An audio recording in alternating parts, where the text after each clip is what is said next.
Hi there everyone, my name is Taylor Wright, and today I will be discussing with you the various genres as well as the culture, past, present, and future of electronic dance music.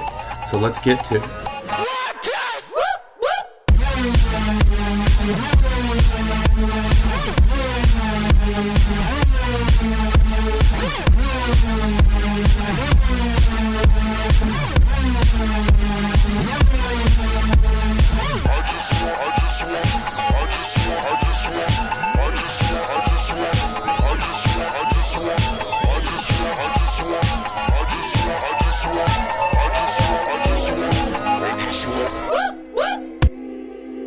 The first known electronic song was a non-liturgical religious work by German classical composer Karl-Heinz Stockhausen. Written from 1955 through 1956, the work entitled Gesang der Jünglinge, or Song of the Youths, was the first of its kind to feature non-traditional instruments and tells the story of the Book of Daniel in the Bible. To compose the piece, Stockhausen used recorded vocals of a 12-year-old boy, which he then altered. He combined this with sine wave complexes to seamlessly imitate vowel-like sounds. Originally written as a mass, Stockhausen was denied his request to have the piece performed at Cologne Cathedral under the grounds that loudspeakers do not belong in a church.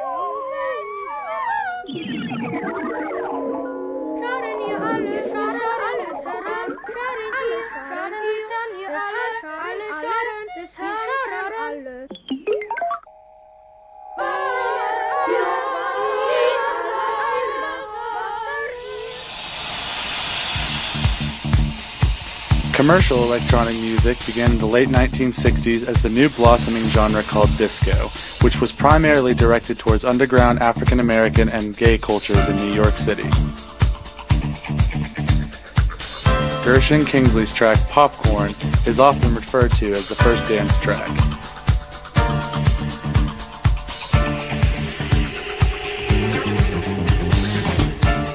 Disco's principles were grounded in the concepts of dancing, partying, and escapism. However, the music industry sought to adopt this genre in order to make a quick profit.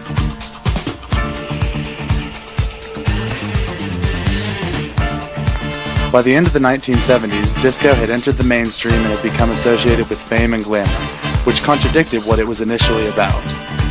This underground scene gave a rise to disc jockeys, or DJs, which laid the foundations for the contemporary DJ and modern club scene. This made the DJ the central focus of the club and a figure that could shape the emotional mood of the dancer throughout the selection of music.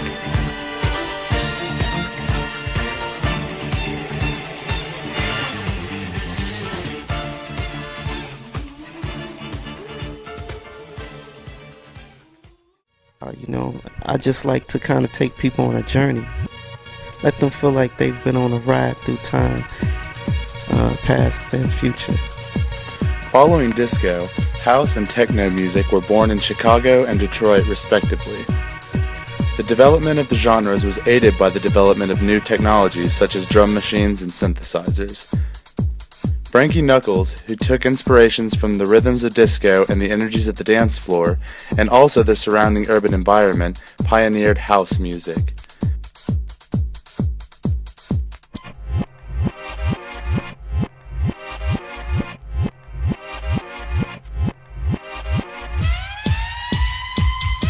New York played a key part in the development of this underground culture in the late 70s and 80s.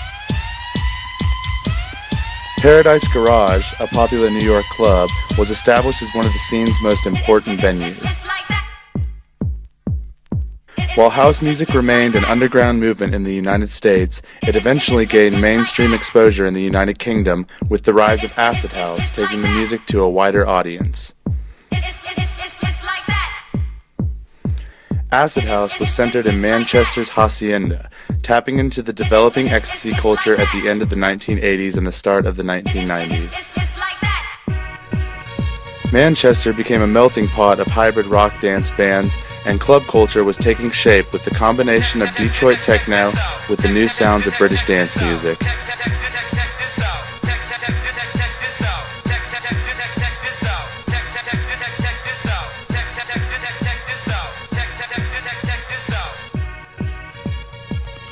Most notably through the works of DJ Danny Rampling and DJ Oakenfold, warehouse parties and outdoor raves began to develop, leaving the established venue behind.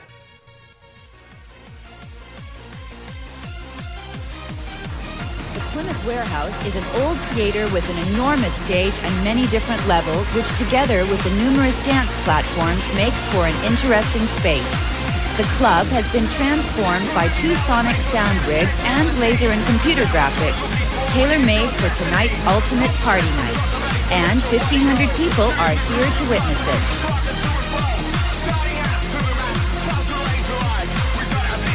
As the popularity of these warehouse raves rose in the Netherlands and the United Kingdom, a counterculture of ravers who attended these concerts was born.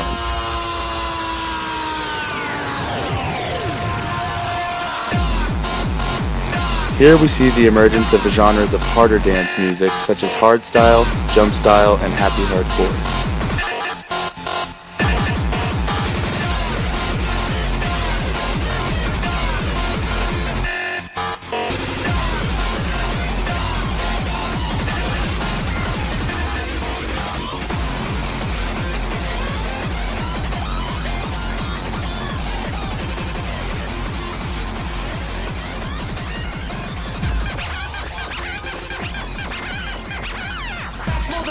Meanwhile, in the United States, from the mid-90s to late 90s, electronic dance music was marked as electronica, with a wave of UK acts reaching mainstream success.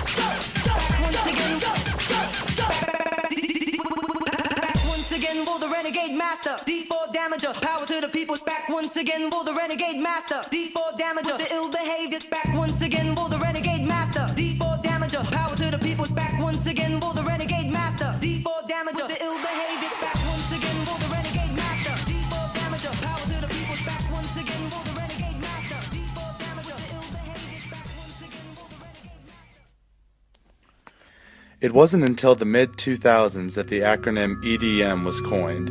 Now, EDM is a megaforce in the music industry, spreading to every genre and diversifying itself within its own subgenres.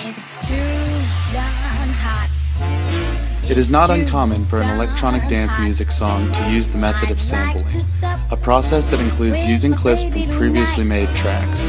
The following track, created by Dirt Monkey, an uprising dubstep producer, features original clips from Ella Fitzgerald's song Too Darn Hot, a jazz hit in the 1950s.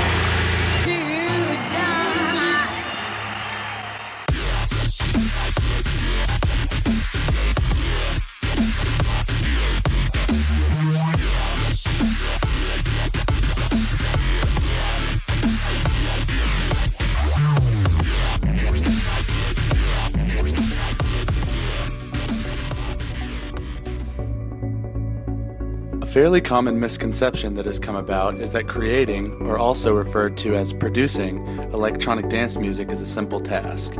On the contrary, most modern-day producers have proven to be extremely knowledgeable in music theory as well as technologically inclined. The following clips show two versions of a trance song entitled Miracle, produced by the group known as Above and Beyond. The first clip is the original club mix, but more impressively, the second video shows the same track being performed with classical instruments such as the harp, acoustic guitar, and violin.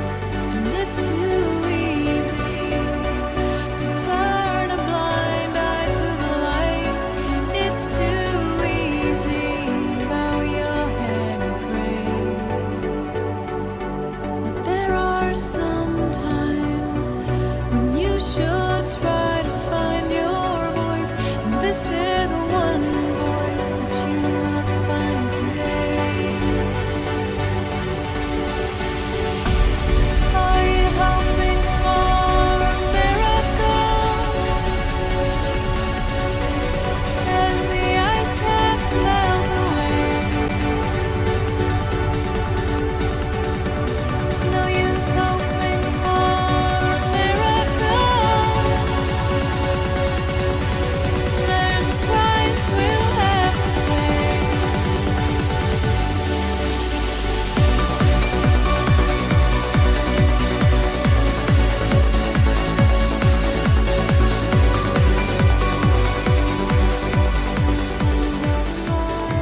This incredible composition of uplifting vocals and blissful melodies assists in visualizing how much thought is put into creating an electronic dance music track.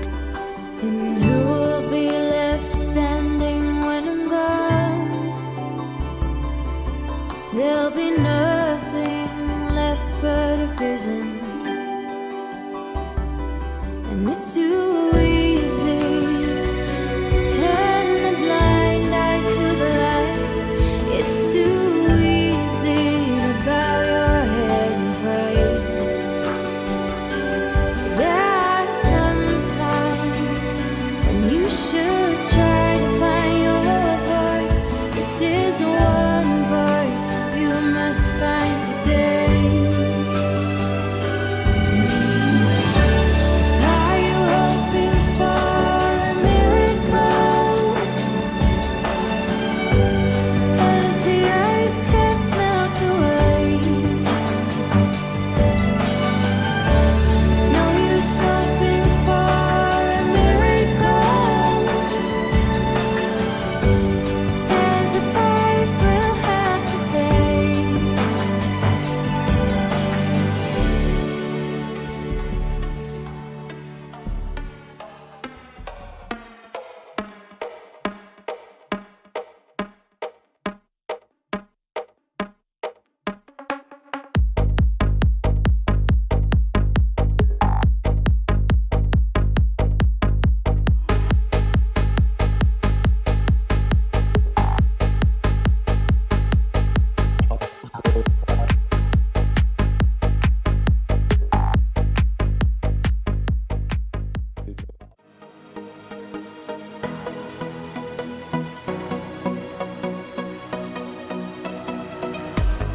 You're the first face that I see,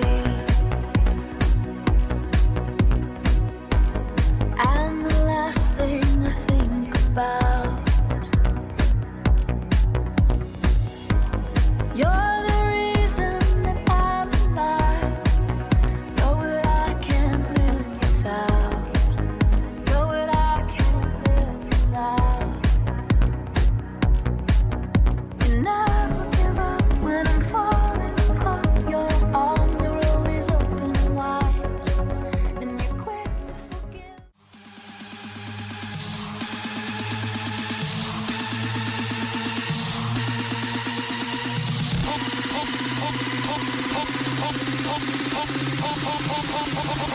Juliet Saboba.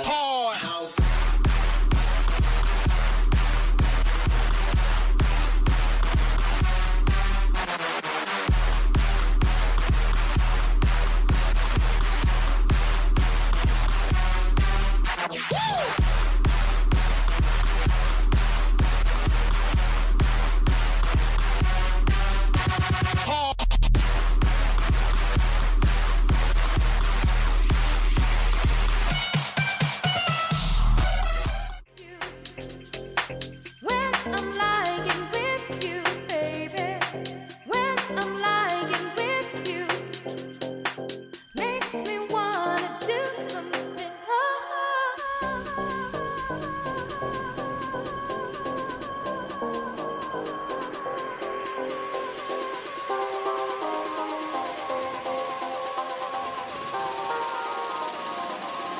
Make me wanna.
Damn, son, where'd you find this?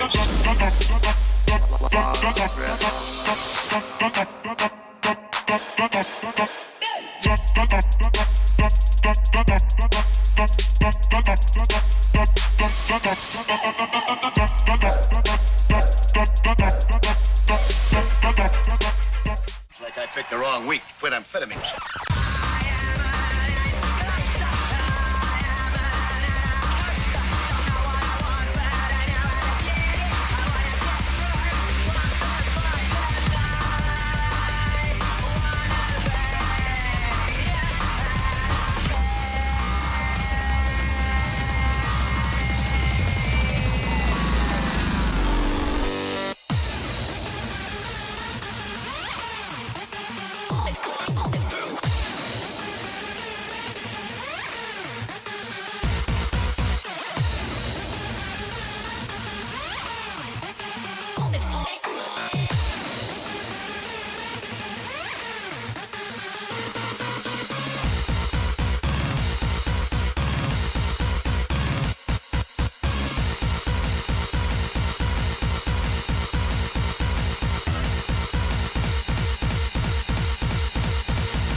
I remember the day I first heard electronic music. I knew back then this illegal computer sound was gonna be my call. My heart got hooked on 4x4 beats when House took this journey with Jack, Chicago, and Acid House. Now my heart is hooked forever. I don't care if it's French tech, hard style, hardcore, old school, or jump. I don't understand people who are satisfied with ordinary pop music. They just listen to whatever radio stations decide they should like, followed by an overkill of ringtone commercials meant for kids. And my God, they like it. Some people even think that house clubs are for weirdos only. Maybe they're right. Maybe we are weird. Maybe this music is weird. And maybe the clubs are overrated. But we're in this together. If you're in the scene, being a DJ seems like a natural path to follow. And back in the days, DJs were weird people who liked music in a weird way. Back then you would have to be a nerd to become a DJ. Nowadays, everybody wants to be a DJ. Nowadays, everybody wants to be that nerd. It sickens me. I hate those smartasses who think DJ is an easy way to get laid. Well, get a life. If you're not in it for the love of the music, would you please fuck off?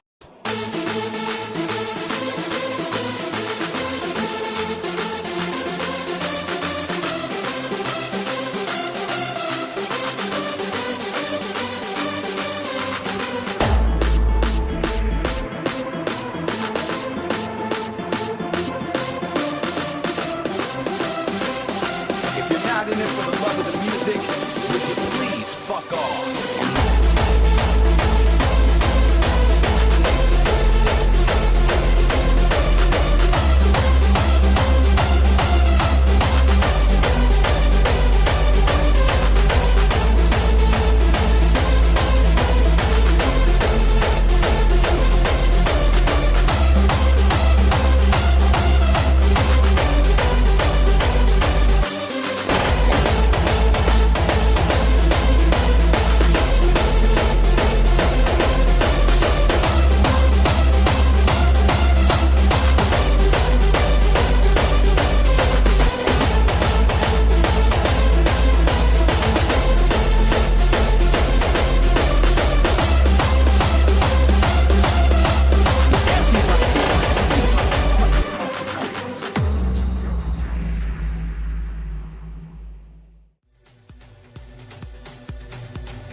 You know what, I walked around as a police officer in uniform and I had people giving me, I guess it's called candy. Yeah. And I'm walking around and people are giving me that, high-fiving me, fantastic crowd. You know what, there's a couple people who overdid it, a couple people who are drunk or high, they're getting taken out, we're taking people to the hospital if they have to, but that's such a tiny, tiny fraction of the people that are there. 99 and many percentages are just good people that want to have a great time and listen to some fantastic music. The modern-day rave culture is committed to an ethos most commonly expressed as peace, love, unity, and respect, or PLUR for short, and can be interpreted as the raver's way of life. The candy culture within this framework can be viewed as symbolic. At the festivals, ravegoers exchange candy, handcrafted bracelets made with beads, and a symbolic handshake, signifying the mantra of PLUR. Festival participants, commonly guided by the use of MDMA, or otherwise known as Molly, are engaging in a social dance experience that conveys a sensation of awakening. The spiritual presence at these EDM festivals helps explain why MDMA use is at its core. According to Rick Doblin, founder of the Multidisciplinary Association of Psychedelic Studies, the link between drugs and spirituality comes from two fundamental needs: the need for rituals to connect with others, and the need to operate with the full range of consciousness.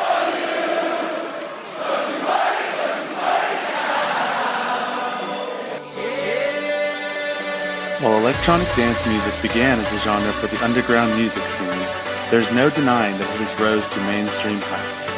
A survey conducted by the EMI Music Foundation found that 74 million people reported a passion for the genre. Also, data from Nielsen showed that EDM had the highest growth rate of all genres in 2012, showing a 36% increase in digital downloads alone, making up close to 30% of all music downloads. Billboard magazine has added several electronic dance music categories to its esteemed chart system. As far as festivals go, in the United States, attendance at the 5 biggest EDM festivals expanded by 41% from 2007 to 2012. SFX, often referred to as the largest promoter of EDM festivals, have an IPO of $1 billion.